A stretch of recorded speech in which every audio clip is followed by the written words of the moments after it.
There's nothing like the way the Montreal Canadiens do things. Good or bad? They win Stanley Cups with great dignity. They perform services like this with great dignity. Makes me proud to have been associated with them.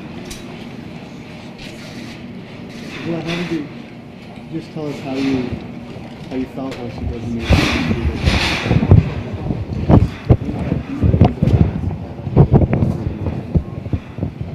I was out of the country when I found out about it, and I got on a plane and tried to get here. Spent almost all day yesterday in the airport in Chicago. 2 planes broke, and I wasn't able to get here last night for the wake. But the family knows how we feel.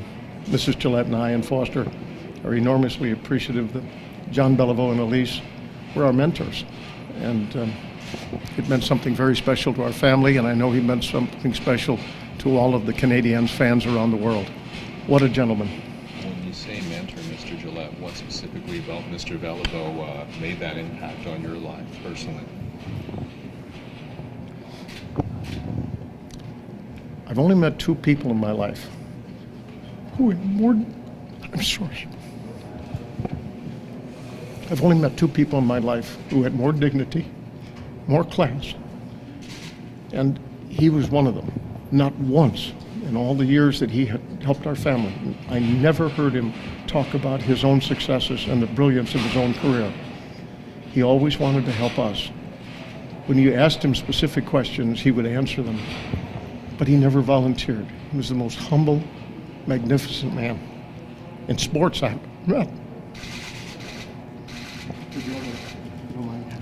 Dr. Stedman, Dr. Richard Stedman, the finest knee surgeon in the world.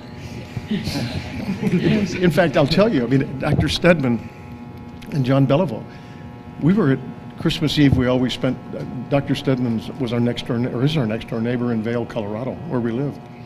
And we were having Christmas Eve dinner. And I asked Dr. Stedman, he's a giant of a man like John, 6'4", 6'5", played football at Texas A&M under Bear Bryant, and no one knows those things. And I said to him, Richard, how was your high school career? Because he was raised, his dad was a scientist at one of our secret facilities in the U.S. And I said, so how was your high school career? And he wouldn't tell me. And his dad was there and still alive. And his father said, George, he was all-state in basketball, football, and golf. His 2 children were standing next to Grandpa. And they looked at their father. They said, Dad, you've never told us that. Now, these are grown children. That's the way Jean Beliveau was. Very, very private. But what a man. What a man. How did he help you?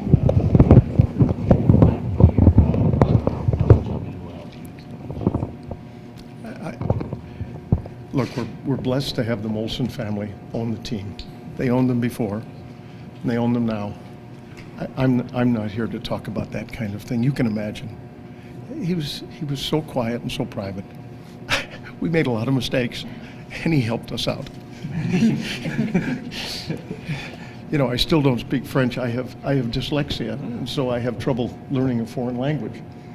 And I can say a few things, but not very impressively. And I think people were wondering why I didn't learn to speak French. I studied French 4 years in college, and I finally got out of college with a D average.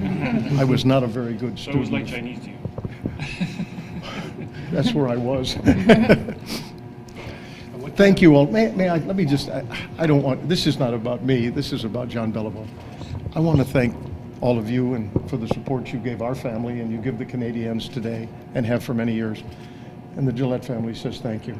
But we particularly say thank you to the Beliveau family because Mr. and Mrs. Beliveau and their children, or their daughter Helene and their grandchildren, meant so much to us in very many private ways. They said thanks back to us. So thank you all very much. It's a sad day, but man, the man had more style than anyone I ever met and was a very special friend. So thanks to all of the Canadiens fans and thanks to all of you. Have a good day.